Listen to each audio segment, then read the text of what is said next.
অনেক দিন হয়েছিল কোনো শাক খাওয়া হয়নি। সাহেব অনেক খুঁজে এই পাট শাকটা কিনে এনেছিল, কারণ পাট শাক তো তার খুবই পছন্দ। কিন্তু আমার মন এত খারাপ ছিল, এত বিষণ্ণ ছিলাম আমি, যে এই শাকটা বুয়া কেটে ধুয়ে দিয়েছে ভেবে আমি রান্না করেছি, কিন্তু শাকটা ধোয়াই হয়নি। খেতে বসে তো সাহেব বলছে, এটা কি এত বালু কেন? আমি তো বললাম, কেন বালু? মুখে দিয়ে দেখি, ওরে আল্লাহ! পরের দিন আমার বুয়া এসেছে, তাকে জিজ্ঞেস করলাম, সে বলল যে না, শাকটা সে ধয়নি।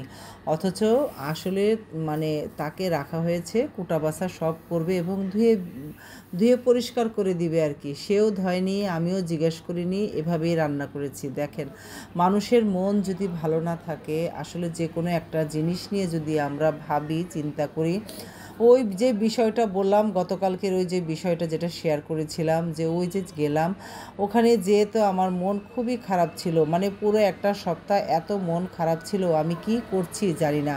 পরের দিন যে ভাজি করেছি, এই যে মানে চিচিঙ্গা ভাজিটা করেছি, এই ভাজিতেও আমি লবণ দেইনি। আর এখন রান্না করছি কচু দিয়ে চিংড়ি। চিংড়িটা মানে একদম ধুয়ে পরিষ্কার করে মশলার সাথে ভুনে নিচ্ছি, আর কচুটা একটু ভাপিয়ে নিয়েছি। ভাপিয়ে বলতে একটু লবণ দিয়ে ভাপিয়ে মানে ওটার পানি ফেলে দিছি, দিয়ে এখন এই কচুর সাথে দিয়ে দিব, কচু দিয়ে চিংড়ি রান্না করব আর কি।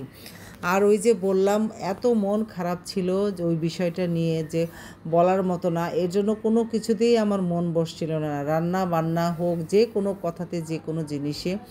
মানুষ আসলে এটাই প্রাকৃতিক নিয়ম, আমাদের একদিন সবাইকে চলে যেতে হবে, কেউ থাকবো না আমরা। আর কিসের এত গর্ব, কিসের এত অহংকার, জানি না কেন মানুষ করে। আমিও যে কম করি তা না, মনের ভুলে বা মনের অজান্তে কত কিছুই না আমরা করি, তাই না?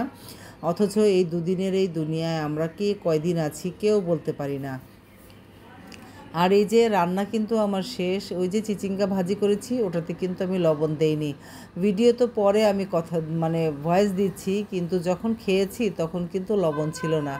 আমি যে কখন লবণ দেইনি এটা আমি বলতেই পারবো না। আর ওই যে শাকটার কথা কি বলবো, এত শখ করে শাক আনা হয়েছিল, আর শাকটাও কিন্তু খাওয়া হয়নি, সব শাক পরে ফেলে দিয়েছিলাম। আর এই যে চিংড়ি দিয়ে কচুর তরকারিটা কিন্তু অনেক সুন্দর হয়েছিল, খেতেও ভালো লেগেছে। আমি অবশ্য প্রথম খেয়েছি, এই বছরের প্রথম সবজি খেলে কিন্তু ভালোই লাগে, যে কোনো সবজি হোক, যদি বছরের প্রথম খাওয়া হয় তাহলে অনেক মজা লাগে, ভালো লাগে আর কি। রান্না শেষ, এই তো এটা নামিয়ে রাখলাম কচু তরকারিটা। এখন রান্না করব ভাত।